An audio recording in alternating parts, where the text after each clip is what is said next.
So what you want to do is take a 2x4 block, and you want to put that so that it goes underneath. So we're just going to lift that umbrella up so it fits underneath. There we go. So what you'll notice is that this is on a slight angle, and you want to keep it like that because we're going to build tension. So we're going to just make sure that it's tight.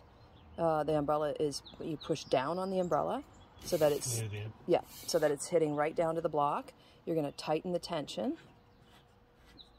So you can see that that's on an angle a little bit. And then all you're going to do is just kick the block in. And what you're doing here is you're just getting such a secure, tight tension in there. And then you can see this is rock solid on there. So that's just a quick fix.